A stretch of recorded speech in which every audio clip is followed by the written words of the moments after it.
ক্বালা হিলাকুল যিকির, যিকিরের গোল বৈঠক, যিকিরের গোল বৈঠক এটা হলো জান্নাতের বাগান। দয়াল নবীজি সরাসরি ওয়াজ মাহফিল জান্নাতের বাগান বলে নাই, জিকিরের গোল বৈঠককে বলেছে জান্নাতের বাগান। ব্যাখ্যা সাপেক্ষ ওয়াজ মাহফিল জান্নাতের বাগান, কিন্তু সরাসরি জিকিরের গোল বৈঠককে নবীজি জান্নাতের বাগান বলেছেন।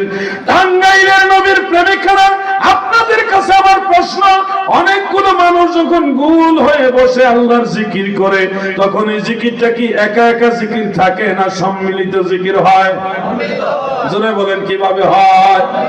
তাহলে সারা জীবন যেই মৌলভী সাহেব ওয়াজ করলো, ওয়াজ মাহফিল জান্নাতের বাগান, ওই হাদিস থেকে প্রমাণ হয় সম্মিলিত জিকিরের মজলিসটাই হলো জান্নাতের বাগান। লা ইলাহা ইল্লাল্লাহ, লা ইলাহা ইল্লাল্লাহ,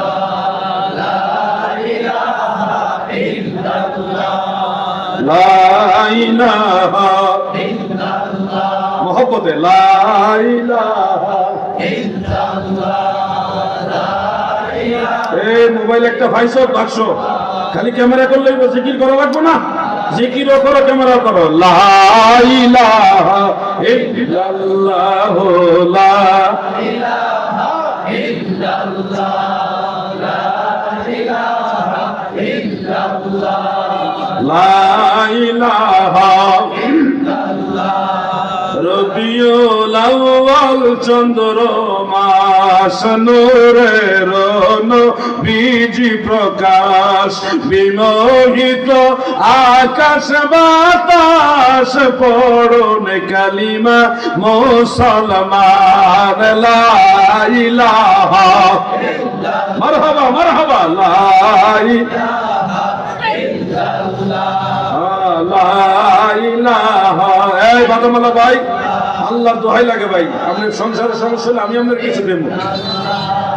লা ইলাহা ইল্লাল্লাহ, লা ইলাহা ইল্লাল্লাহ, লা ইলাহা ইল্লাল্লাহ মুহাম্মাদুর রাসূলুল্লাহ সাল্লাল্লাহু আলাইহি ওয়া আলিহি ওয়াসাল্লাম। আমি যে কথাগুলো বলতেছি আপনাদের বুঝে পড়তেছি না? আমি কি কোনো অযৌক্তিক কথা বলতেছি? দলিল সহকারে কথা বলতেছি। কোন ভাই যদি মনে করেন জিহাদি ভাই এই জিনিসটা বুঝিনি, আপনি আমাকে ভাই বলে কাছে এসে প্রশ্ন করতে পারবেন, আমি রাগ করি না। জীবনে লক্ষ লক্ষ প্রশ্নের উত্তর দিচ্ছি, আপনাকে কেন দিব না? নিশ্চয়ই আমি আপনাকে সহযোগিতা করব, হয় আপনাকে শিখাবো, না হয় আপনার কাছ থেকে কিছু শিখবো, কোনো দোষ নাই। আপনি আমার ভাই, আপনি আমার মুমিন ভাই, আপনার কাছ থেকে আমি শিখলে আমার কোনো দোষ নাই। আপনি আমার থেকে শিখবেন, আমি আপনার থেকে শিখবো। আমরা সবাই একই পথের পথিক। আমরা মদিনাওয়ালার দিকে যেতে চাই কি চাই না? ঝগড়া করে আমরা নিজেরা নিজেরা দুর্বল হইতে চাই না, আমরা ঐক্যবদ্ধ হইতে চাই, সবাই এক হইতে চাই। কিন্তু এক হইতে গিয়া আপনারা যেন আহলুস সুন্নাহ ওয়াল জামাতের উপর আঘাত করেন না। যদি ইসলামের মূল শাখার উপর আঘাত করেন, গাছের গুড় আমি যদি কেটে দেন, তাহলে এক হইয়া করবো কি? আমরা তো এক হইব আল্লাহ এবং আল্লাহ রাসূলের সাথে। দুনিয়ার ক্ষমতা আমাদের দরকার নাই, আমার দরকার আপনিও মদিনাওয়ালাকে ভালোবাসেন, সেটা ঠিক কিনা বলেন? ভালো যদি বাসতে হয় নবীকে বাসো, মন যদি দিতে হয় নবীকে দিও। নবী তরানেওয়ালা, নবী বাঁচানে। শিরক খুঁজেন না এখানে, শুনেন, নবী তরানেওয়ালা মানে হাসরের ময়দানে দয়াল নবী শাফাআত করে আমাদেরকে তরাইয়া জান্নাতে নিবে, এটাই বোঝানো হইতেছে। জাহান্নামের আগুন থেকে শাফাআত করে আমাদেরকে বাঁচাইয়া জান্নাতে নিবে, এটা বোঝানো হচ্ছে। আপনি আবার ফতোয়া দেন না শিরক হয়ে গেছে, নবী তরানেওয়ালা কইছে, তরাইব তো আল্লাহ। আরেক মৌলবী কয় শাফাআতের একমাত্র মালিক হলো আল্লাহ, কোন পীরের ক্ষমতা নাই শাফাআত করার। আর পাবলিক কয় ঠিক, আরে বুকা, শাফাআতের একমাত্র মালিক যদি আল্লাহ হয়, আল্লাহ কার কাছে শাফাআত করবে? আল্লাহর চেয়ে বড় কেউ আছে নাকি? শাফাআত তো সে করে যার বড় আরেকজন আছে। আল্লাহ যে শাফাআতকারী, তো আল্লাহ শাফাআত কবুল করবে কে? কথা বুঝতেছেন না আপনারা?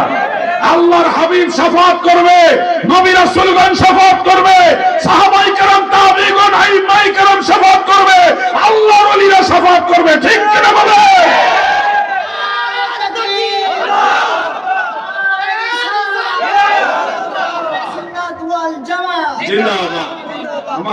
উবাইদুল্লাহ নাকি?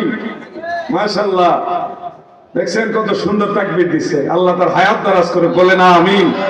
চেষ্টা করে ইসলামের পক্ষে, সুন্নিয়তের পক্ষে কাজ করা। আমি তার জন্য খুব দোয়া করি, মন থেকে দোয়া করি। এই ধরনের যুবক যারা, তরুণ যারা, তারা যদি আমার দয়াল নবীজির পক্ষে দাঁড়াইতো, বাংলাদেশটা সুন্নিয়তের ছায়া তলে চলে আসতো। আমার উবাইদুল্লাহ সাহেব, উবাইদুল্লাহ সিদ্দিকী, তার মতো অন্যান্য যুবক যারা এগিয়ে আসেন। আল্লাহর হাবিব আপনাদের জন্য আছে। ময়দানে মাহশারে, কবরে, হাসরে, মিজানে, ফুলছড়াতে, সব জায়গায় নবীর সুপারিশ পাইবা। আমিন বলেন। ওই যে আশেক বলেন, আমার শাফাতের কান্ডারি মদিনাওয়ালা, আমার শাফাতের কান্ডারি মদিনাওয়ালা, আলা হযরত মুস্তাফা নবী সাল্লাল্লাহু আলা, আলা হযরত মুস্তাফা নবী কে বলে নবী গোলাপের ফুল, কে বলে নবী নূরের পুতুল, নয় সে গোলাপ নয় সে পুতুল নূর আল্লাহর, নয় সে গোলাপ নয় সে পুতুল নূর আল্লাহর, আলা হযরত মুস্তাফা নবী সাল্লাল্লাহু আলা, আলা হযরত মুস্তাফা নবী সাল্লাল্লাহু আলা। আমার শাফাতের কান্ডারি, শাফাতের মদিনাওয়ালা, আলা হযরত মুস্তাফা নবী সাল্লাল্লাহু আলা। আমার নবীজির সুপারিশ যারা চান গো, আল্লাহর হাবিবের শাফাত যারা চান, দিনে কম হইলেও 100 বার দুরূদ শরীফ নবীজিকে হাদিয়া পাঠাবেন। নবীজির দরবারে যখন হাদিয়াটা পেশ হয়, তখন নবীজি নজর করে আমার কোন আদরের উম্মত এই দুরূদ আমারে পাঠাইলো। আপনার দিকে আল্লাহর হাবিবের একটা খাস নজর থাকবে। আমার ওই পাগল উম্মত, আমার ওই আশেক উম্মত আমারে দুরূদ শরীফ হাদিয়া পাঠাইছে। আপনার দিকে যদি রাহমাতুল লিল আলামিন নবীর মায়ার নজর পড়ে যায়, আপনার দুজাহান উজালা হয়ে যাবে। আমিন বলেন। আমিন। আমার নবীজির প্রতি আপনার মহব্বত বাড়ান। কে কি বললো তার সব কথা শোনার দরকার নাই। কে বলতেছে নবী আপনার মতো আমার মতো মানুষ, তাকে তার মতো ছেড়ে দেন, আপনি মদিনাওয়ালার পথে দিয়ে আগায় যান। আল্লাহর হাবিব এমন নবী, আমার নবীর মতো কোন নবী রাসূল হতে পারে না। আমার নবী এত বড়, এত মহান, এত সম্মানিত। ইব্রাহিম খলিলুল্লাহ, মুসা কালিমুল্লাহ, আদম সফিউল্লাহ, ইসমাঈল জবিহুল্লাহ, ঈসা রূহুল্লাহ, কোন নবী কোন রাসূল আমাদের নবীর সমান না। সুবহানাল্লাহ বলেন।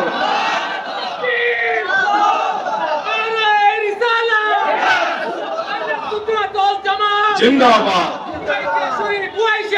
জিন্দাবাদ, জিন্দাবাদ। আল্লাহ আমার হায়াত দারাজ করুক। আমিন বলেন। আমার দাদু ভাইয়েরা, উনি আসছেন নবীজি উনার মতো মানুষ প্রমাণ করার জন্য। আরে আমার নবীজি এমন মহান সুমহান মর্যাদা আল্লাহ তাআলা দিয়েছে। হাসরের ময়দানে আরশে আজিমের উপর আল্লাহ বিশাল কুরসি সাজাবে। কোথায় সাজাবে? আরশে আজিমের উপরে বিশাল কুরসি সাজায়া আল্লাহ তাআলা বলবেন, হাবিব এই সিংহাসনে আপনি বসুন। এই সিংহাসন থেকে আপনার গুনাহগার উম্মতের জন্য আমি আল্লাহর কাছে শাফাআত করুন। সুবহানাল্লাহ বলে। তুমি কি বোঝো নবীর সম্মান? হয়তো অনেকে ভাবতে পারেন, হুজুর এটা কেমন কথা বললেন, আরশের মধ্যে নবীজিকে সিংহাসনে বসাবে। মনে রাখবেন, আল্লাহ তাআলা স্থান কাল পাত্র থেকে পুত পবিত্র। কোথাও বসে দাঁড়ায় আসা যাওয়া এগুলি আল্লাহর কাজ না, আল্লাহর শান না। আল্লাহ আরশের উপরে বসে রয়েছে এই আকীদা রাখা যাবে না। আরশ সৃষ্টি, আল্লাহ স্রষ্টা। স্রষ্টা কখনো সৃষ্টির মুহতাজ না। আরশে আজিম আল্লাহ তাআলা মহান এক সৃষ্টি, সেখানে আল্লাহ নিজে সিংহাসন সাজাবে। এটা কোন কিতাবে পাইলাম? কোরআনে পাইছি। কোথায়? কোরআনে পাইছি। বলেন কোথায় পাইছি? কোরআনে। আয়াত শরীফটা খুব একেবারে অপরিচিত না, একটা পরিচিত আয়াত। সেখানে আল্লাহ তাআলা বলেন যে ফাতাহাজ্জাদ বিহি নাফিলাতাল লাক আসা আইয়াবআসাকা রাব্বুকা মাকামান মাহমুদা। এই যে আয়াতে কারিমা, অচিরে আপনার রব আপনাকে প্রশংসিত মাকামে অধিষ্ঠিত করবেন। প্রশংসিত মাকামে অধিষ্ঠিত করবেন। এই যে প্রশংসিত মাকাম কি, মাকামে মাহমুদ কি, এটার ব্যাখ্যা স্বয়ং নবীজি নিজে করেছেন। তাফসীরে দুররে মানসুরের মধ্যে উল্লেখ, হাফেজ জালালউদ্দিন সুয়ুতী রাহমাতুল্লাহ আলাইহি উল্লেখ করেছেন। সেখানে 4 জন সাহাবী থেকে হাদিসটা বর্ণিত রয়েছে।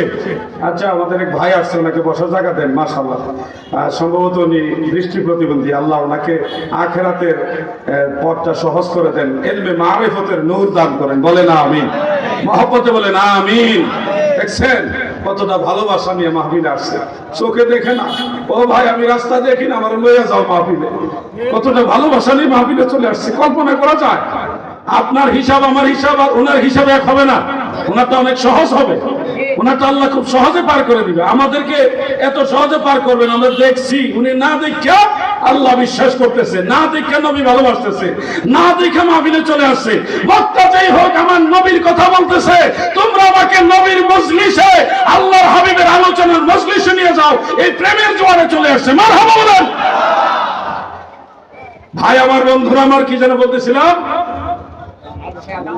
না, মাকামে মাহমুদ আমার মনে আছে, কিন্তু আমি মাঝে মধ্যে আপনাদের ব্রেইনটা একটু নাড়াচাড়া দিতে চাই। যে একটু দরুদ শরীফ পড়ুন। আল্লাহুম্মা সাল্লি মাওলানা মুহাম্মদ ওয়া আলা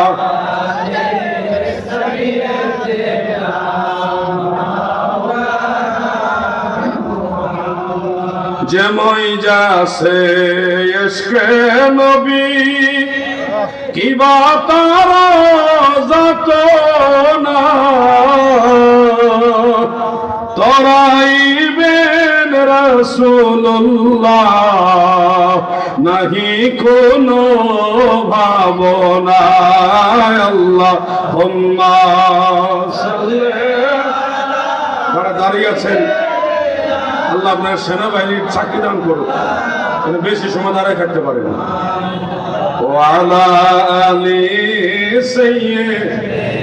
সে আরো বসে চাকরি করা ভালো না সেনাবাহিনী খালি থেকে চাকরি ভালো?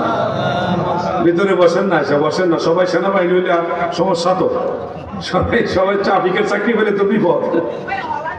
যে ডিউটি লইছেন আপনারা দাঁড়াই থেকে ট্রাফিক ভাইরা যে কষ্ট করে দেশের জন্য, বাবারই বাবা অনেক কষ্ট। এই যে দাঁড়ায় থাকা রোদের ভিতরে, ধুলাবালির ভিতরে, আপনি পারবেন না, আমি পারবো না, কিন্তু ওনারা যে কষ্ট করে এটা মাঝে মধ্যে ভাবার বিষয়, ভাবনার বিষয়। অনেক কষ্ট করে তারা, ধুলাবালি, রৌদ্র, চিল্লা ফাল্লা, হ্যান ত্যান, কতক্ষণ পরে এদিকে একটা দৌড় মারে, এদিকে একটা দৌড় মারে। রিক্সা, ভ্যান, অটো যারা আছে এরা তো কোনো আইনই মানে না, এরা সকল আইনের ঊর্ধ্বে। এই অত্যাচার সারাদিন ট্রাফিক ভাইরা সহ্য করে। আল্লাহ পাক দয়া করলে আমাদের মাহফিলে ট্রাফিক আছে কয়েকজন, তারাও অনেকক্ষণ ধরে দাঁড়ায় রয়েছে। আল্লাহ তাদের সম্মান বাড়ায় হোক, আমিন কম। ট্রাফিকের চাকরি যে লইছে হে বুঝে এই চাকরি কত কষ্টের চাকরি। আল্লাহ এই ট্রাফিক ভাইদেরকে একটু চেয়ারের চাকরি দান করেন। বলে না আমিন। লা ইলাহা ইল্লাল্লাহ, লা ইলাহা ইল্লাল্লাহ, লা ইলাহা ইল্লাল্লাহ, লা ইলাহা ইল্লাল্লাহ, লা ইলাহা ইল্লাল্লাহ মুহাম্মদ রাসূলুল্লাহ সাল্লাল্লাহু আলাইহি ওয়াসাল্লাম। 4 জন সাহাবী থেকে ওই আয়াতের তাফসীরে হাদিস বর্ণিত রয়েছে।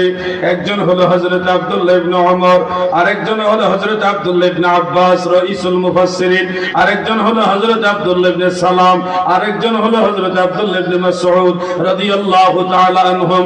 এই 4 জন সাহাবী এবং প্রখ্যাত তাবেঈ হযরত মুজাহিদ রাহমাতুল্লাহ আলাইহি তিনারা বর্ণনা করেছেন, ইউজলিসুহু আলাল আরশে, আমার আল্লাহ আরশে আজিমের উপরে নবীকে বসাবে, বসায় বলবে, বন্ধু আমার, ও আমার দুস্থ, আমার হাবিব, এই মাকামে মাহমুদ থেকে আপনার গুনাহগার উম্মতের জন্য শাফাআত করেন।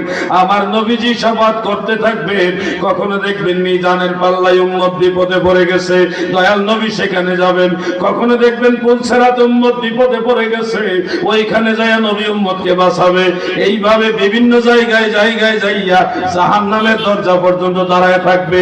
গুনাহগার উম্মত যেন জাহান্নামে না যায়, এইভাবে গুনাহগারদেরকে তরায়া জান্নাতে নিতে নিতে নিতে নিতে নিতে নিতে আল্লাহ তাআলা বলেন, বন্ধু যতক্ষণ পর্যন্ত আপনি সন্তুষ্ট না হবেন, আপনি হাবিবুল্লাহ খুশি না হবেন, ততক্ষণ পর্যন্ত শাফাআত করতে থাকুন। সুবহানাল্লাহ, সুবহানাল্লাহ। এমন মহান ইজ্জত আল্লাহ আমার নবীকে দিবেন। তুমি কও নবী তোমার মতো মানুষ ভুকা কোথাকার। কোরআন শরীফে না আয়াত আছে, কুল ইন্নামা আনা বাশারুম মিসলুকুম ইউহা ইলাইয়া আন্নামা ইলাহুকুম ইলাহু ওয়াহিদ। হুজুর কোরআন শরীফে না আছে নবী আল্লাহর মতো মানুষ? আরে বোকা, তুমি বুঝো না। এখানে আল্লাহ তাআলা নবীজিকে বলছে কুল, আপনি বলুন, শুধুমাত্র আপনি বলুন যে আমি তোমাদের মতো মানুষ। এই কথাটা নবীজির মুখেই শোভা পায়, তোমার আমার মুখে শোভা পায় না। যেটা আবার কেমন কথা, ওর জন্য নবীজি নিজে বলছে, আমরা বলতে পারবো না কেন? সহজে বুঝেন। হযরত আদম আলাইহিস সালাম বলছে রব্বানা যালামনা আনফুসানা, বলছে না আল্লাহ আমাদের নফসের উপরে আমরা জুলুম করছি। জুলুম যে করে সে তো জালেম। আদম নবী নিজে বলছে যালামনা, আমরা জুলুম করছি। এখন আমরাও যদি বলি আদম নবী জালিম, ঈমান থাকবো নি? যাইবো গা। হযরত ইউনূস নবী দোয়া করেছে লা ইলাহা ইল্লা আনতা সুবহানাকা ইন্নী কুনতু মিনাজ জালিমিন। আল্লাহ আমি জালিমদের অন্তর্ভুক্ত হয়ে গেছি। এখন আপনিও যদি বলেন ইউনূস নবী জালিম ছিল, আপনার ঈমান থাকবে না। কিন্তু ইউনূস নবীর মুখে কথাটা মানাইছে, অসুবিধা নাই। আমার নবীজি বলতেন আমি তোমাদের মতো মানুষ, এটা নবীজির বিনয়। হযরত ইবনে আব্বাস, হযরত হাসান বসরি, তিনারা এই আয়াতের তাফসীরে বলেছেন, তাফসীরে বগবীর মধ্যে, তাফসীরে খাজান এবং তাফসীরে কবিরের মধ্যে উল্লেখ, এটা ছিল দয়াল নবীর বিনয়। যে বড় একজন আল্লাহর ওলি বুজুর্গ এসে বলে এই জমিনের উপরে আসমানের নিচে আমার মতো গুনাহগার আর কেউ। আসলে কি উনি সবচেয়ে বেশি গুনাহগার? ওনার চাইতে আরো বড় গুনাহগার তো আছে, কিন্তু উনি যে বললেন এই কথা, এটা ওনার মুখের বিনয়, ওনার জবানের একটা বিনয়, বিনয় নম্রতা প্রকাশ করেছে। এটা আল্লাহ পছন্দ করে। কিন্তু বাস্তবতার নিরিখে আমরা নবীজির মতো না। সাহাবায়ে কেরাম বলতেন ক্বালু লাসনা কা হাইআতিকা ইয়া রাসূলুল্লাহ, নবী গো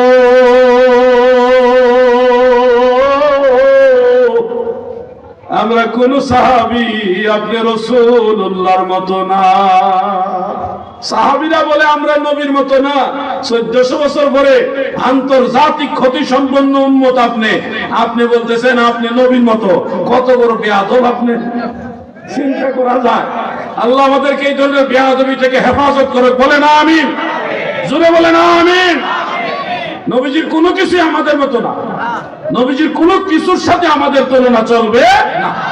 আমাদের প্রস্রাব আর নবী পাকের প্রস্রাব মুবারক। বেশ কয়েকজন সাহাবী নবীজির প্রস্রাব মুবারক পান করেছে।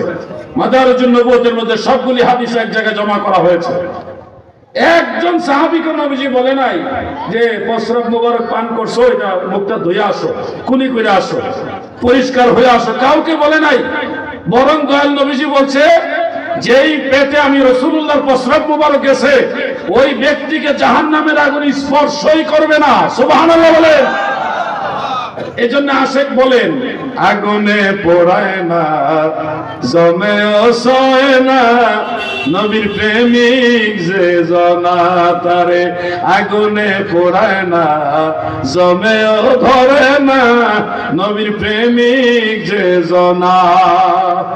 থাকে যদি সে গভীর সাগরে, নয়তো থাকো আগুনে। থাকলে কি হয় তার কিসের ভয়? মারহাবা। থাকলে কি হয় তার কিসের ভয়? হয় যদি নবীজির মায়া হয় আগুনে পোড়ায় না জমেও ছয় না নবীর প্রাণ পাগল যে জনায় আল্লাহ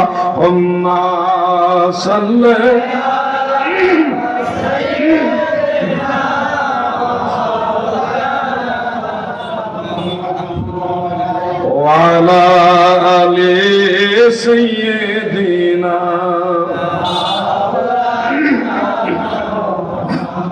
আমার দাদু ভাইরা কষ্ট হইতেছেন আজকের মাহফিলে একটু পানি খাওয়াবে এত পরিমাণ বক্তা অনেক বক্তা বাকি আছে কিন্তু আমি লম্বা একটা সময় নিয়ে নিয়েছি আরো সামান্য কয়েকটা কথা বলি আপনাদের কাছ থেকে বিদায় নিব তবে আপনাদের মনে রাখতে হবে লাইনে চলতে হবে লাইনটা হলো আহলে সুন্নাহ ওয়াল জামাত আহলে সুন্নাহ ওয়াল জামাত তথা সুন্নি জামাত ছাড়া অন্য কোনো পথ নাই জান্নাতে যেতে হলে একটাই পথ ওলি আল্লাহদের পথ যে পথে সমস্ত আউলিয়া কেরাম ছিল ওইটাই হলো জান্নাতের পথ এই পথের বাইরে চলা যাবে দয়াল নবীজির সাথে সুসম্পর্ক তৈরি করতে হবে নামাজ সাইরা না পইরা কেটা জানে কইছে সাইরা জুসে কইয়া লাইছে কেটা জানে কইয়া লাইছে আর কি আচ্ছা আমার একটু অনুমতি দিলাম একটু পানি পান করি আচ্ছা এর মাঝে আপনারা একটু নেকির কাজ করেন একটু জিকির করেন লা ইলাহা ইল্লাল্লাহ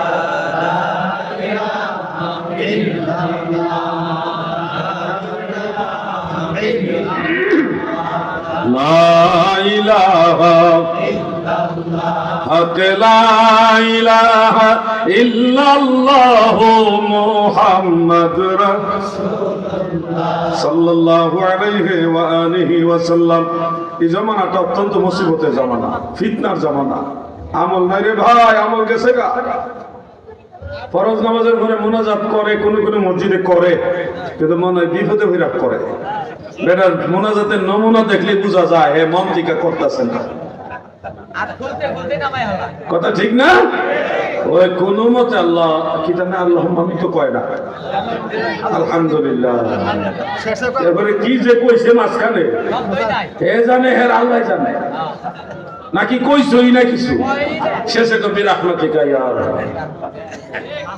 মানে বিপদে পয়রা মুনাজাত আর মনের থেকে মুনাজাত দুইটা তো এক সমান না হ্যাঁ চাকরি বাঁচায় আচ্ছা যেই মৌলভী সাহেব আল্লাহর কাছে হাত উঠাইতে ভয় লাগে আল্লাহর কাছে চাইতে ভয় লাগে সে কি আসলে আল্লাহওয়ালা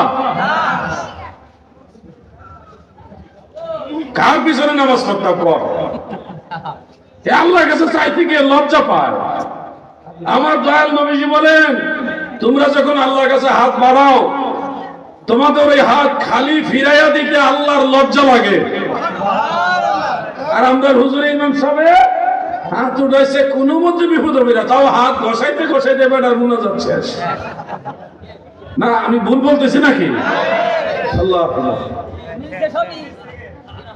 আমিন এটা কি জাতের মুনাজাত রে ভাই তুই আল্লাহর কাছে বাংলাতেই আরবি কোন লাগতো না তো বাংলাতে আল্লাহ আপনার নামাজটা কবুল করেন এটুকু বলো না মানুষ আমিন বলবে কথা ঠিক আছে না ভাই আরে কি যন্ত্রণার যুগে আসলাম আমরা যে মুনাজাত করি না মাহফিলে অথবা নামাজের পরে সম্মিলিত মুনাজাত করা যাবে না এটা বিদআত কি এরকম ফতোয়া শোনা যায় কিনা বলেন সবাই বলেন শোনা যায় কিনা সম্মিলিত মুনাজাত সুন্নাত আল্লাহর রাসূলের সুন্নাত সুবহানাল্লাহ হাদিসটা বলে নাম দিছে আলে হাদিস কাজ কিন্তু আলে হাদিসের কাজ না ইসলাম ধর্মে দুই ধরনের আলেম ছিল ইমাম ছিল ইমামদের গ্রুপ ছিল দুইটা বলেন কয়টা ঘুমাই রয়েছেন না আপনারা আগের যুগের ইমামদের গ্রুপ ছিল কয়টা দুইটা একটা হলো আহলুর রায় আর একটা হলো আহলুল হাদিস আহলুর রায় হলো যারা কোরআন হাদিস সহ যাবতীয় উসুল গবেষণা করে ইসলামের গুরুত্বপূর্ণ মাসআলার ব্যাপারে রায় দিতেন ফয়সালা দিতেন চূড়ান্ত সিদ্ধান্ত দিতেন যে এইভাবে করা যাবে ম্যাজিস্ট্রেট জজ যেমন রায় দেয় সব দলিল আদিল্লাহ বিচার বিশ্লেষণ করে রায় যারা দিতেন ফয়সালা যারা দিতেন তারা ছিল আহলুর রায় মানে মুজতাহিদ তারা ছিল কি মুজতাহিদ বড় বড় ইমাম এই হলো এক দল আর একটা দল ছিল আহলুল হাদিস, মানে তারা বিভিন্ন দেশে দেশে বিভিন্ন আলেমদের কাছে ঘুরে ঘুরে সনদের মাধ্যমে হাদিস সংগ্রহ করত, সেই হাদিসের সনদ সহকারে হাদিস সংকলন করত, হাদিসের মান ঘোষণা করতেন, এটা হাসান, এটা সহিহ, এটা দাঈফ। এই হাদিস শাস্ত্রের যারা খেদমত করত তাদেরকে বলা হতো আহলুল হাদিস। এখন যেই বেটা মাদ্রাসার বারান্দা তো যায় নাই, আল্লাহর রহমতে ব্যায়াম চালায়, সেও আহলে হাদিস। অথচ আহলুল হাদিস ছিল যারা হাদিস শাস্ত্রের ইমাম, হাদিস শাস্ত্রের ইমাম, তাদের নামের সাথে আহলুল হাদিস নামটা যত উপযুক্ত ছিল। আর এখন সলিমউদ্দিনের কুলফুলা কলিমউদ্দিন লেখা নাই পড়া নাই, সলিমউদ্দিন মাস্টার ভাই, ওষুধ নাই পত্র নাই, কলিমউদ্দিন ডাক্তার ভাই, এই হইল অবস্থা। উনি এখন আহলে হাদিস হয়েছে, অথচ যদি জিজ্ঞাসা করেন যে 50টা হাদিস সনদ সহকারে বলেন, পারে না। কোথায় গিয়ে পৌঁছাইছে তো মানুষ। সম্মিলিত মুনাজাত করা সুন্নাত, বলেন সম্মিলিত মুনাজাত করা কি সুন্নাত? আমি একটা হাদিস শরীফ আপনাদের শোনাই, আমার জানা মতে 6টা হাদিস শরীফ আছে এই ব্যাপারে। সম্মিলিত মুনাজাতের পক্ষে 6টি হাদিস আছে। একটা হাদিস শরীফ আমি আপনাদের শোনাচ্ছি, তাবারানীর মুআজামুল কাবীরের মধ্যে বিশুদ্ধ সনদে সহিহ সনদে উল্লেখ রয়েছে। ওয়ান সালমান আল ফারসি রাদিয়াল্লাহু তাআলা আনহু ক্বালা ক্বালা রাসূলুল্লাহ সাল্লাল্লাহু আলাইহি ওয়াসাল্লাম মা রাফা কওমুনা কুফাকুম আকুফাহু মিনাল্লাহি তাআলা ইল্লা কানা হাক্কান আলাল্লাহি আইয়াদা ফি আইদিহিম আল্লাযী সাআলু রাওয়াহু তাবারানী ফিল কাবীর রিজালুহু সিকাত। সুবহানাল্লাহ। হযরত সালমান ফারসি রাদিয়াল্লাহু আনহু তিনি বর্ণনা করেন, আল্লাহর রাসূল বলেন, উম্মতেরা শোনো, যখন কোন কওম, কোন সম্প্রদায়, অনেকগুলো মানুষ যখন তাদের হাতের অগ্রভাগ আল্লাহ তাআলার দরবারে এইভাবে প্রসারিত করে দেয়, সবাই মিলে যখন আল্লাহর কাছে দোয়া করে গো, দয়াল নবী বলেন, তখন ওই দোয়াটা খালি ফিরায় আমার আল্লাহ দেয় না, আমার আল্লাহর জন্য হক হয়ে যায়, আল্লাহর জন্য একটা অধিকার হয়ে যায়, সেই দোয়াটা কবুল করে নেওয়া। সুবহানাল্লাহ। বিশুদ্ধ সনদের হাদিস। ডাইনিভাবে যারা আছে, যে উনি কিন্তু ইনি কিন্তু একটা মাদ্রাসার ভাইস প্রিন্সিপাল, তাই না? রিটায়ারমেন্ট আছে, কিন্তু অনেক ভাইস প্রিন্সিপাল, আলেম আছে, টুপি দেখলে পছন্দ হইতো না, পাঞ্জাবি দেখলে পছন্দ হইতো না, স্টেজে কিন্তু ভালো ভালো আলেম আছে। আপনাদের বলছি, জান্নাতে যাওয়ার রাস্তার নাম হলো আহলুস সুন্নাহ ওয়াল জামাত, যাকে সংক্ষেপে বলে সুন্নি জামাত। এছাড়া জান্নাতে যাওয়ার আর কোন রাস্তা। তুমি চাইয়া দেখো, অমুক হুজুর, অমুক দল, অমুক ইসলাম, গিয়া দেখবা যেটাই করবা ওইটাই বেদাত। আপনি যেটাই করতে চাবেন ওটাকে তারা বলবে কি বিদআত। নামাজ পড়তে গিয়ে দেখবেন নামাজও মিলে না, আঙ্গুল খালি নাসার। তার আঙ্গুল নাসারিন অত্যাচারে অন্য আশেপাশের মুসল্লিরা নামাজের মনোযোগ নষ্ট হয়ে যায়। এরকম মুসল্লি আছে না নয়? আঙ্গুল নাসাইন না গুরু। তাশাহুদের শুরু থেকে সালামের আগ পর্যন্ত পুরো টাইম তার আঙ্গুল নাসায়, আমি দেখেছি অনেক জায়গায়। এই যে আঙ্গুল একবার ইশারা করা হলো সুন্নাত। যখন তাওহীদের কথা আপনি বলবেন, সুনানুল কুবরা লিল বাইহাকির মধ্যে 2টা সূত্রে হাদিস বর্ণিত রয়েছে। তাশাহুদের মধ্যে যখন আশহাদু আল্লা ইলাহা ইল্লাল্লাহ, আল্লাহর কথাটা যখন বলবেন, তাওহীদের কথা বলবেন, তখন আল্লাহ একক, এটা বুঝাইবার জন্য একটা আঙ্গুল ইশারা দিবেন, কারণ এখানে আল্লাহর কথা উচ্চারণ হচ্ছে। যখন আপনি নবীর কথা বলবেন, তখন তো আল্লাহ একজন, এটা বোঝানোর দরকার নাই, তখন তো কথাই হচ্ছে নবীজি। যখন নবীর দুরূদ পড়বেন, তখন তার আঙ্গুল ইশারা করার প্রয়োজন নাই, কারণ তখন নবীর দুরূদ হচ্ছে, আল্লাহর একত্ববাদের কোনো কথা এখানে উল্লেখ করা হচ্ছে না। এই জন্য তাশাহুদে যখন তাওহীদের বাক্য উচ্চারণ হয়, তখন একবার ইশারা করা হলো সুন্নাত। কিন্তু তাশাহুদের শুরু থেকে দোয়ায়ে মাসুরার শেষ পর্যন্ত, সালামের আগ পর্যন্ত সম্পূর্ণ সময় আঙ্গুল তুলে এভাবে নাচানো বিদআত, বিদআত, বিদআত। এটা মানুষের বানানো পদ্ধতি, মদিনাওয়ালার শিক্ষা নয়। নারায়ে তাকবীর, নারায়ে তাকবীর, আল্লাহু আকবার, নারায়ে রিসালাত, ইয়া রাসূলুল্লাহ, আহলে সুন্নাত ওয়াল জামাত, জিন্দাবাদ, জিন্দাবাদ, জিন্দাবাদ, জিন্দাবাদ, জিন্দাবাদ, জিন্দাবাদ, নারায়ে তাকবীর। ওনার জন্য সবাই বলি মারহাবা। দেখছেন নি ওনার থেকে আমাদের যুবক ভাইদের শিক্ষা নিতে হবে। যুবক আসলে যুবক ভাইরা আসেননি আপনারা? এরা শরমে হাতও দেয় না। যুবক ভাইরা আছে? তাইলে আমার সাথে যুবকরা একটা থাকবে যে নারে তাকবীর। ওই যে দেখছি কানের মধ্যে একটা সাদা কিতাব ঢুকে রাখছে, আল্লাহু আকবার। তার লক্ষণ ভালো না। এই যে কাল্লার কথা কইতাছে না ভাই, এটা কিন্তু ঠিক নাই, কারণ কানের ভিতরে যন্ত্র ঢুকানো। আমি যে কি কইছি এটা শুনছে কিনা সন্দেহ আছে। যন্ত্র নিয়ে মাহফিলে ওখানে কানের সমস্যা, আল্লাহ তোমাকে শেফা দান করে, বলে না আমিন। যুবকদের জন্য দোয়া করি, তারাই তো আমাদের আগামী দিনের ভবিষ্যৎ। এই সুন্নি ময়দানগুলো তারাই তো টিকায় রাখবে। এই যুব সমাজের খেদমতের দরকার আছে না, এই জন্য তাদেরকে আমি প্রেশার বেশি দিই। ওই যে আরেকজনে মোবাইল টিপতেছে, দুরূদ পড়ে না, জিকির করে না, দিকে বলছি জিকিরও করতে হইব, মোবাইলও টিপতে হইব, দুটো একসাথে চালাইতে হবে। কারণ এটা ট্রেনিং সেন্টার, এখান থেকে যা শিক্ষা দিব এটা চলবে। আর মনে করেন মন চাইছে দুরূদ পড়ছে, মন চাইছে জিকির করছে, না করছে না, এটা তো হলো অবহেলা। অবহেলা করা যাবে। আল্লাহ আমাদের সবাইকে বোঝার তৌফিক দেন, বলে না আমি। একটা কাজ করি, টাঙ্গাইলে তো খুব কমই আসা হয়, বছরে একবার নাইলে দুইবার, এছাড়া আসা হয় না। আর আসলেও দেখা গেছে আমরা বহু দূর থেকে আসি, আমাদের যে খরচপাতি ওটা দেয় না ঠিক মতো। কেমনে কি করতাম, 2-3টা মাদ্রাসা চালান লাগে আমার। আমি কোন মাহফিলে কালেকশন করছি আমার মাদ্রাসার জন্য, দেখছেন করুন যে আপনারা, আমার মাদ্রাসার শিক্ষকের বেতন আমার নিজে চালান লাগে, এবং নিজের সংসার আছে, অনেক খরচ আছে। কিন্তু আমরা যদি এত দূর থেকে আই না, কোনো মতে খালি হাত মোছা দিয়ে দিলে তো হয় না রে ভাই। আল্লাহ তো আমাদেরকে মেধা দিচ্ছে, আমরা চাইলে তো ব্যবসা করতে পারি।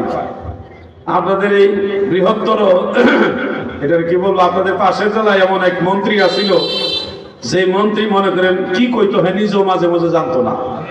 তো তাদের সাথে মেধা কি আমরা হুজুরদের কম নেই? আমরা চাইলে তো অন্যদিকে অনেক টাকা পয়সা রুজি করতে পারি। সব কুরবানি করে দিয়ে ময়দানে খেদমত করি, লাখ লাখ না কোটি কোটি টাকার কিতাব সংগ্রহ করছি। কেন করছি? আহলে সুন্নাহ ওয়াল জামাতের জন্য, সুন্নিয়তের সঠিক জিনিসটা মানুষের কাছে পৌঁছানোর জন্য। আর আপনারা দাওয়াত দিবেন বাউল কোম্পানির প্রোডাক্ট, বাউল কোম্পানির প্রোডাক্ট দাওয়াত দিয়ে না, শিল্পীর গান শুনবেন, আর বাউল গান যা আছে শুনবেন, করতে নাচবেন, ফালাইবেন, যাইবেন গা, তারে দিয়ে দিবেন 1,10,000 টাকা। টাকা কিন্তু আবার আগে দিয়ে দেওয়ার লাগে, কইলেও আর নিজের উপরে কি করে কোন যেত না, বেশি কইলে আবার সমস্যা। যাক, মিলে জিলা চলবেন, আস্তে আস্তে ঠিক হন।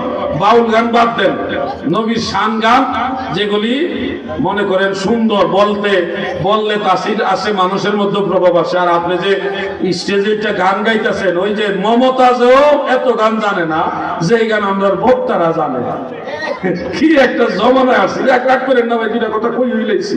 আমার দাবি আছে, কারণ জিকির এক সময় আমাদের দেশে এমন জিকির হইতো যে জিকির কি করে সে নিজেও জানে না। একজনকে কইছি, কি জিকির করছ, বানান কর। এটা বাংলায় বানান কর, কি জিকির করছ তুই, কয়টা কি কইছ? কয়টা তো এমনি করে সবাই, আমি আর লেগে করছি। জিকির করছে কি, হ্যাঁ নিজেই কইতে পারে না, বানান কি। এগুলির বিরুদ্ধে আমি প্রতিবাদ করেছি। আলহামদুলিল্লাহ এখন অনেকটা সুস্থতার দিকে আসছে। আপনারা কি বলেন, ভালো সুন্দর জিকির দরকার আছে না নাই? জিকিরের নামে কোনো লাফালাফি ফালাফালি, জিকিরের নামে বিকৃত আওয়াজ চলবে না, ঠিক কিনা বলে? সুন্দর শুদ্ধভাবে পরিষ্কারভাবে আল্লাহর ওলিদের শিক্ষা মোতাবেক জিকির করতে হবে। যেমন আজকে আমি শুরুতেই আপনাদের নিয়ে জিকির করছি, এটা একটা প্র্যাকটিক্যাল, একটা প্র্যাকটিস করেছি আপনাদেরকে। ইসমে জাত আল্লাহ আল্লাহ আল্লাহ আল্লাহ আল্লাহ আল্লাহ, মাশাআল্লাহ একটু জিকির করতেছে, একটা লাইন সামা কই আলাই, আল্লাহ আল্লাহ।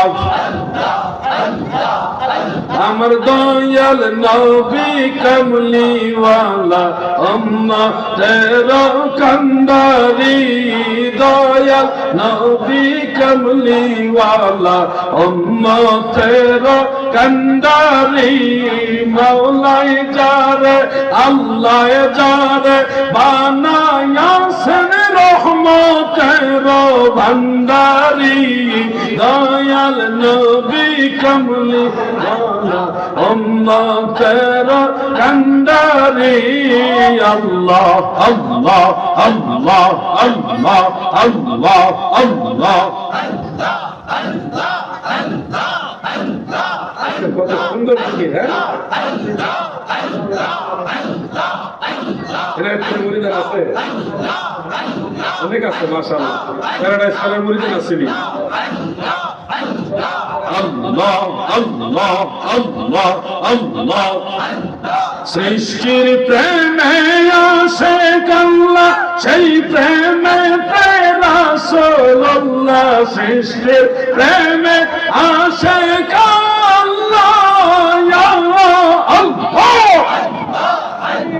সেই প্রেমে রাসূলুল্লাহ। পাপি তাপি পাপি তাপি তরাইতে পাঠান যারে রব্বানি। তাপি তাপি উদ্ধারিতে পাঠান যারে রব্বানি। দয়াল নবী কমলি ওয়ালা উম্মতের কান্ডারি আল্লাহ আল্লাহ আল্লাহ আল্লাহ আল্লাহ আল্লাহ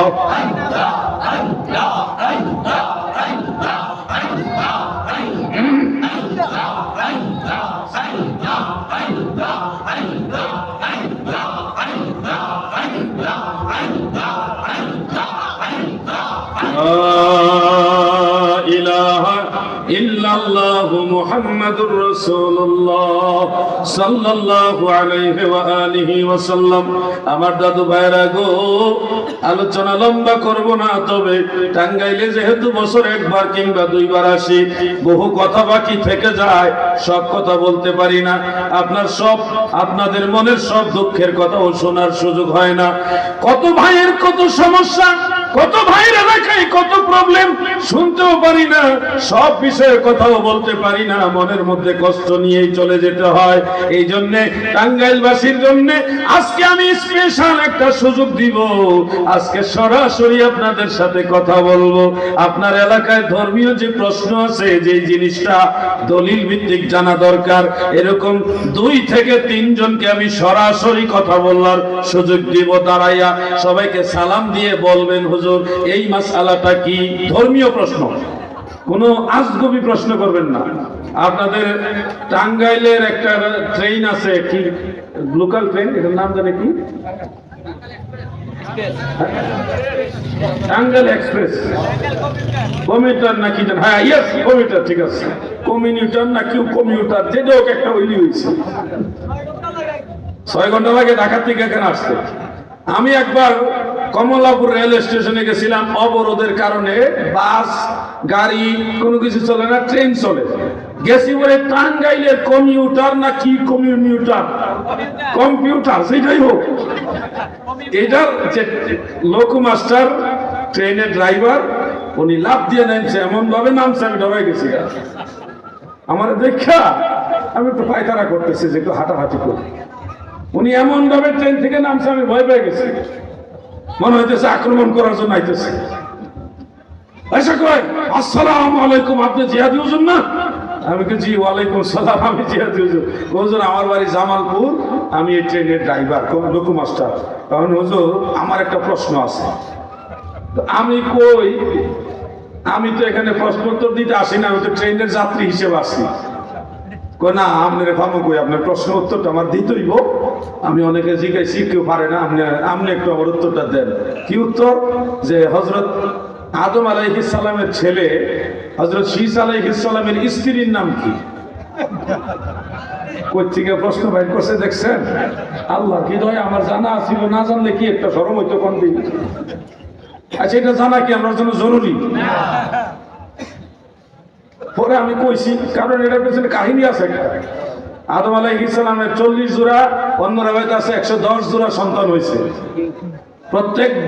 প্রত্যেকবারই একটা ছেলে একটা মেয়ে, একটা ছেলে একটা মেয়ে, জোড়ায় জোড়ায় জন্ম হয়েছে। কিন্তু শীস নবী শুধু একা জন্ম হয়েছে, ওনার সাথে কোনো মেয়ের সন্তান জন্ম হয়নি। তাহলে উনি একলা, ওনার স্ত্রী ভাগে করে নাই।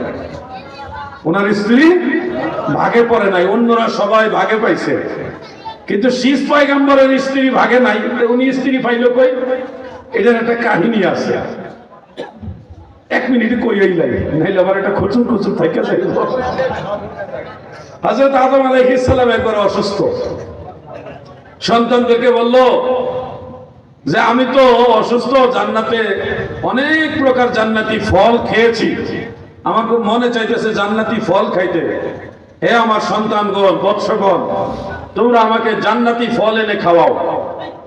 বাবার আদেশ পেয়ে হযরত আদমের সন্তানেরা সারা পৃথিবী ছড়ায় গেছে, কোথায় গেলে জান্নাতি ফল পাওয়া যাবে, ঘুরতেছে ঘুরতেছে, দুনিয়াতে কি জান্নাতি ফল পাওয়া যায়? অসম্ভব। হযরত শীস আলাইহিস সালাম শুধুমাত্র তিনি একাই হযরত আদম আলাইহিস সালামের সেবা যত্নে নিয়োজিত ছিলেন, বাকি সবাই চলে গেছে, ছেলে মেয়ে সব ফল তালাশে চলে গেছে, বাকি আছে শুধু শীস পয়গম্বর। আমি গুনাহগার হযরত শীস আলাইহিস সালামের মাজার জিয়ারত করে আসছি। ওনার মাজার হলো ইরাকের রাজধানী বাগদাদ শরীফ থেকে প্রায় 500 কিলোমিটার দূরে একটা শহরের নাম মুসুল। মুসুল শহরে ওনার মাজার শরীফ। ওই শহরে হযরত ইউনূস পয়গম্বর মাছে যে গিলে ফেলছিল, ওই শহরের পাশে একটা নদী আছে, নদীর নাম দজলা নদী। কি নদী? ওই দজলা নদীতে মাছে ইউনূস পয়গম্বরকে খেয়ে ফেলেছিল, গিলে ফেলেছিল। ওই নদীর কিনারেই একটা শহরের নাম হলো মুসুল, ওখানে হযরত শীস আলাইহিস সালামের মাজার। আমি গুনাহগার সেখানে গিয়ে জিয়ারত করে আসছি, আলহামদুলিল্লাহ। তো শীস আলাইহিস সালাম খেদমত করতেছে, সবাই চলে গেছে, শুধু উনি বাকি। বাবা আদম আলাইহিস সালাম বলে, বাবা শীস, সবাই তো গেছে, তারা তো কোথাও পাবে না, যদিও চেষ্টা করতেছে, দুনিয়াতে কোথাও জান্নাতি ফল তারা পাবে না, তবে তুমি পাবে। আব্বা হুজুর, আমি কিভাবে পাবো? যে তুমি জাবালে কাসিউনের চূড়ায় উঠো।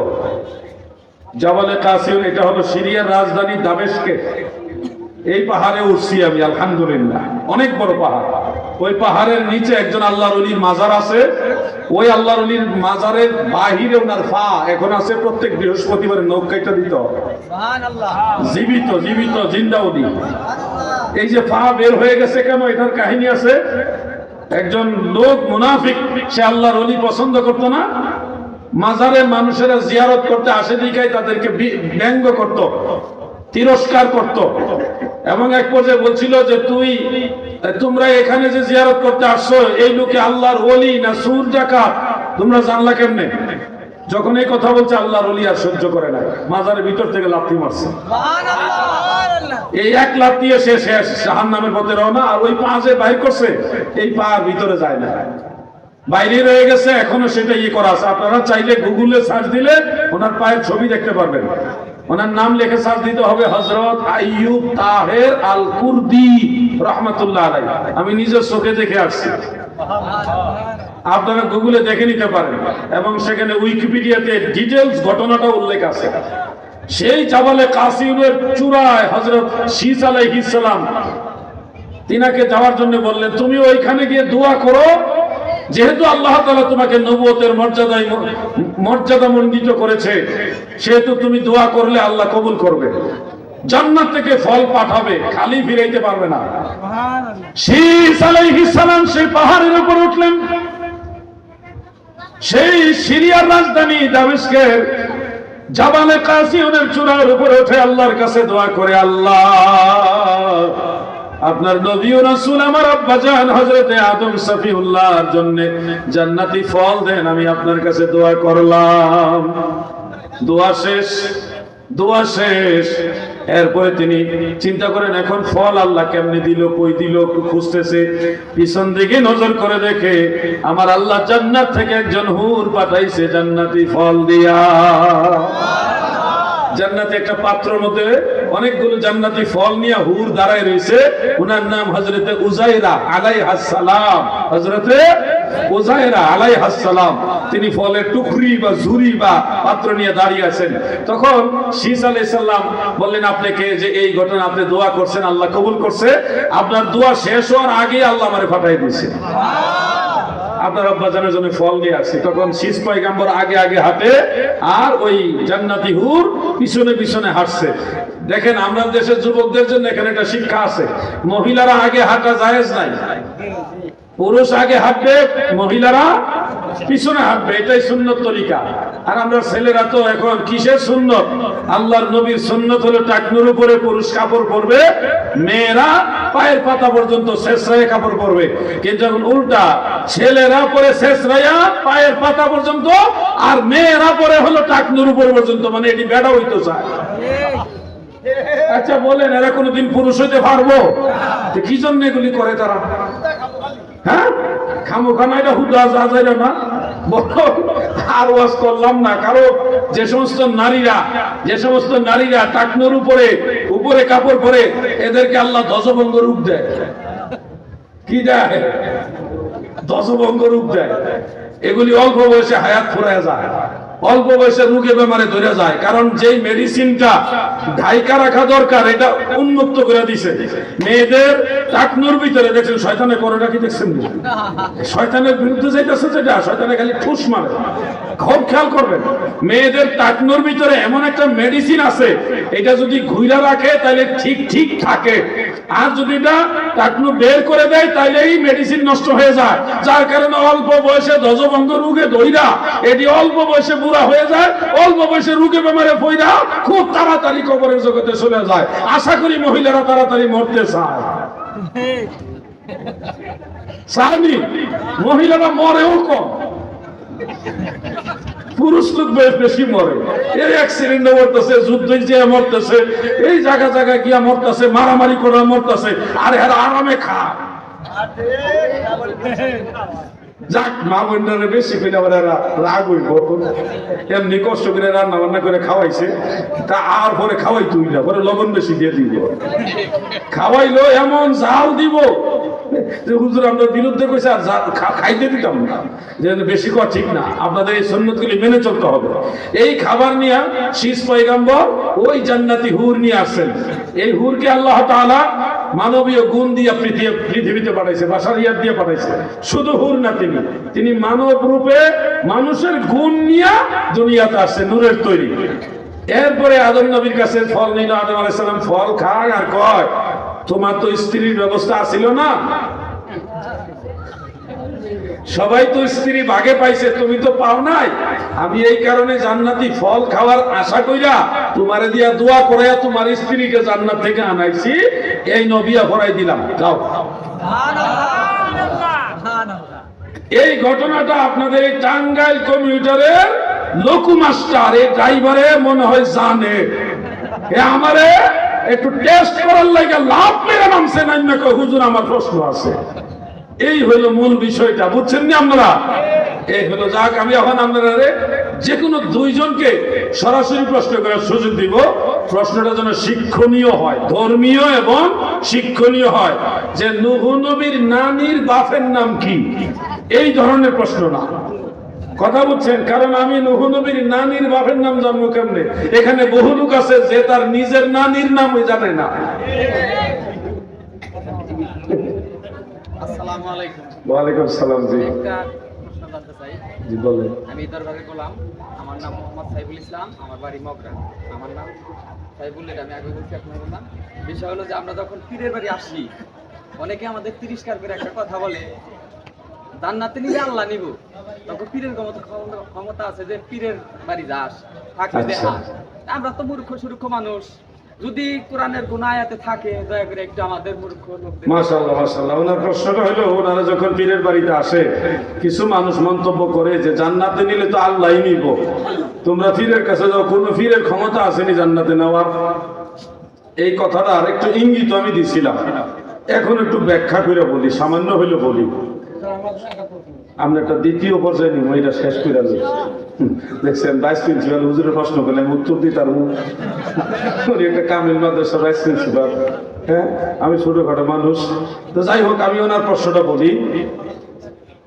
আল্লাহর কোরআন এবং রাসূল পাক সাল্লাল্লাহু আলাইহি ওয়াসাল্লামের হাদিস শরীফ মোতাবেক যারা হক্কানি পীর বুজুর্গ রয়েছেন, তারা তাদের অনুসারী যারা গুনাহগার, তাদেরকে সুপারিশ করে জান্নাতে নিতে পারবে। এই ক্ষেত্রে লম্বা আলোচনা আমি না দিয়ে কোরআন থেকে একটা আয়াত শরীফ আর হাদিস শরীফ থেকে একটা সহিহ হাদিস আপনাদের শোনাই দেই, কারণ লম্বা আলোচনা করলে লম্বা সময়েরও দরকার। একটা আয়াত শরীফ সূরা মারইয়ামের মধ্যে উল্লেখ রয়েছে, আল্লাহ তাআলা বলেন, বিসমিল্লাহির রহমানির রহিম, লা ইয়ামলিকুনা আশ-শাফাআতা ইল্লা মান ইত্তাখাযা ইনদার রহমানি আহদা। কোন ব্যক্তি সুপারিশের মালিক হবে না, কেউ শাফাআতের মালিক হবে না গো, ইল্লা তবে মান ইত্তাখাযা ইনদার রহমানি আহদা, দয়াময় আল্লাহর সাথে যার অঙ্গীকার রয়েছে, যারা আল্লাহর সাথে প্রেমের সম্পর্ক রাখে, এই ধরনের মুমিন বান্দারা হাসরের ময়দানে সুপারিশের মালিক হবে। সুবহানাল্লাহ। তাহলে আল্লাহর সাথে প্রেমের ডোরি আছে নবী রাসূলদের, আল্লাহর সাথে প্রেমের ডোরি আছে আল্লাহর ওলিদের। নামই তো বলে দিচ্ছে। আল্লাহু আকবার, আল্লাহু আকবার, ইয়া রাসূলুল্লাহ, ইয়া রাসূলুল্লাহ, জিন্দাবাদ জিন্দাবাদ জিন্দাবাদ জিন্দাবাদ, আল্লাহু আকবার। আমি তো আমারটা আমি খাই, এটা করতাম কর, আরেকবারে কত কষ্ট করবো। আপনার আবার চোখ লাগাই দিবেন নি, আবার নজর দিয়েন না। দ্বিতীয়ত একটা হাদিস শরীফ আপনাদেরকে বলবো, এটাকে চা না, কিন্তু আমি চা খাওয়া ছেড়ে দিছি বহুত আগে। আমার চার লগে ঘুমের ট্যাবলেট মিলে দিছে এক মাহফিলে। চিন্তা করা যায়, টেস্ট করার লাগে আমার দিছে যে ওই হুজুরের সঠিক হুজুর কিনা। আমি ঘুমের ট্যাবলেট সহ চা খাইছি, স্টেজে খাইয়া ওয়াজ কারে কই ওয়াজ কইরা রুমে গেছি, বলে হুজুর আপনি ঘুমে ধরছেনি? আমি কই না। ঘুমের কথা জিজ্ঞান কেন? না হুজুর আপনার টেস্ট করার জন্য আপনার চার লগে ঘুমের ট্যাবলেট দিয়েছিলাম, আমার কইয়া রাখা মেরে দিছে। হে আবার কইতাছে কি আমারে? পরে কইলে হুজুর আসলে বুঝলাম যে আসলে আপনারা যারা ওলিয়া উলিয়া মানেন, আপনারা ঠিক, আপনাদের সাথে আল্লাহর সাহায্য আছে। আমি আজকে থেকে সুন্নি হয়ে গেলাম। মারহাবা বলেন। তো যাই হোক, খেতে না ভালাম নিয়তে টেস্ট করছে ঘুমের ট্যাবলেট, আরেকদিন তো আরেকজন আরো বড় জিনিস দিয়ে দিব। এই জন্য স্টেজে চা খাই না, গরম পানি খাই। কি খাই? গরম পানি। আপনারা চাইলেও দেওয়ান যাইব, তবে সবাই না। দ্বিতীয়ত যে হাদিস শরীফটা আপনাদের শোনাবো, সেটা তিরমিজি শরীফের মধ্যে উল্লেখ রয়েছে এইভাবে, عن أبي سعيد الخدري رضي الله تعالى عنه قال سمعت رسول الله صلى الله عليه وسلم يقول إن من أمتي من يشفع للفئام ومنهم من يشفع للقبيلة ومنهم من يشفع للعصابة ومنهم من يشفع للرجل أو للرجال حتى يدخل الجنة رواه الترمذي قال أبو عيسى هذا حديث حسن। হযরত আবু সাঈদ খুদরি রাদিয়াল্লাহু আনহু বলেন, আল্লাহর নবীকে বলতে শুনেছি, আমার দয়াল নবীজি বলেছেন গো, আমার উম্মতের মাঝে এমন কিছু উম্মত আছে যারা একজনই বিশাল এক জনসমষ্টিকে শাফাআত করে আল্লাহর জান্নাতে নিয়ে যাবে। ومنهم من يشفع للقبيلة, এমন উম্মত আছে যারা একজনই এক কবিলা এক গোত্রের লোক সুপারিশ করে জান্নাতে নিবে। ومنهم من يشفع للعصابة, এমন উম্মত আছে যারা একজনই এক বংশের লোক এক গোষ্ঠীর লোক সুপারিশ করে জান্নাতে নিবে। ومنهم من يشفع للرجل أو للرجال, দুই জায়গায় দুই রকম পাইছে, এই জন্য দুইটাই বলছে। আমার দয়াল নবী বলেন, একজন ইমানদার ব্যক্তি ন্যূনতম আর একজন গুনাহগার ইমানদারকে জান্নাতে শাফাআত করে নিতে পারবে। আমরা ওই হুজুররা যারা বলে ফিরাউলিয়া পারবে না, তারা যখন তাদের মাদ্রাসায় ছাত্র নিতে আপনাদের কাছে আসে না,